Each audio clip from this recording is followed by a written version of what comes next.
I have to give a shout out to Caressa McKnight for sending me this story. Now, before I get into it, I just did a video talking about 13 welfare queens and the money that they stole from the welfare system that could have went to people. It totaled $108,000. Well, now it seems like there's another set of people who wanted to do the same exact thing, but they went way above and beyond what the 13 women did. Their total or their food stamp fraud went all the way into the millions, but we'll get into that in a minute. But in this image, you see three people. On the left, on the far left, this woman's name is Amanda Jo Bush. In the middle is her husband, Michael Bush. And the one on the far right is Randall Bush, who is Michael's brother. He was a co-conspirator in all of this. And this trio was convicted of conspiracy to commit $3.4 million in food stamp fraud. You heard that correctly. $3.4 million in food stamp fraud. Now I'm going to go ahead and read this article. And it's coming out of Dayton, Ohio. The husband, this article that I'm reading from, it says it pretty much talks more so about the husband and wife. So it might sound like it's only talking about both of them, but it's really talking about all three. But the husband and wife duo behind a Findlay market business that prided itself on family values was convicted Friday of leading a scheme to commit $3.4 million in food stamp fraud over the course of 8 years. Michael and Amanda Jo Bush, who ran Bush's Country Corner until federal investigators raided it in May 2018, were each convicted on 25 charges, including conspiracy to steal government funds, submitting false claims, SNAP, which is Supplemental Nutrition Assistance Program, fraud, and wire fraud. According to the Office of U.S. Attorney Benjamin Glassman, the Bushes began exchanging cash for SNAP benefits in 2010. Investigators found that in 8 years that followed, they recorded an average of 2,167 SNAP transactions each month, more than twice the number conducted by similar businesses in the area. Altogether, Bushes processed 195,113 SNAP transactions totaling $5.4 million between 2010 and 2018. Federal agents estimated only about 36% were authentic.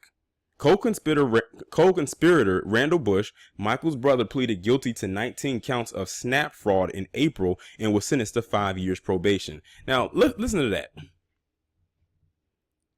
Only 5 years probation. That's for the one on the far right.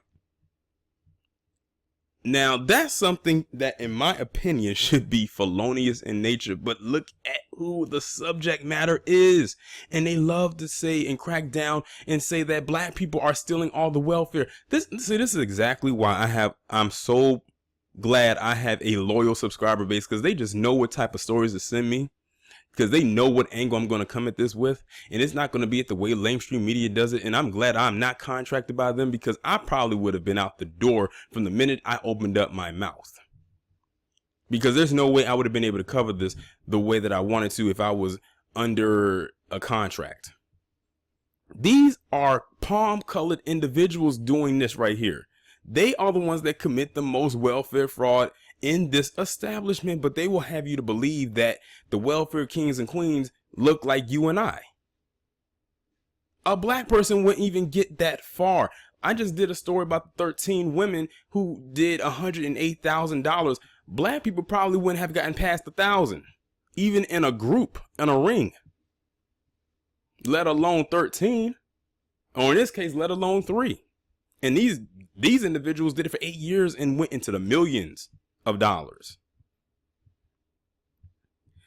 Bush's is no longer listed on Findlay's market roster of vendors, but an archive snapshot of the site from early 2018 described it as a family business run by high school sweethearts. Its owners wrote they chose Findlay because it is a constantly interesting place to be. Now, notice it only mentioned what was going to happen with the brother. We don't know what the outcome is going to be for the couple. Now, if the brother only got 5 years probation, I expect them to get a slap on the wrist, even if they do get a hint of jail time. And notice the key word there is hint, as in nothing exceeding a year, 2 years max. But let it be known right here that it's people who look like that commit most of the welfare fraud. But thanks to lamestream media, they will have you to believe that black people are the ones who consume all this welfare. And I hate that it's out there like that, because so many of our people consume those lies and they put it out there as if it's fact. Is our people on welfare and government assistance? Yes, there is. But guess what? I highly doubt that they're doing stuff like this. These are the people that, if you want to be mad about government assistance, these are the ones you should be mad at. And quiet as it's kept, just between you and I, a lot of people who are on government assistance work for Congress. But you didn't hear that from me. Y'all let me know what you think about this down in the comments. Like, share, subscribe. I'll talk to you on the next one.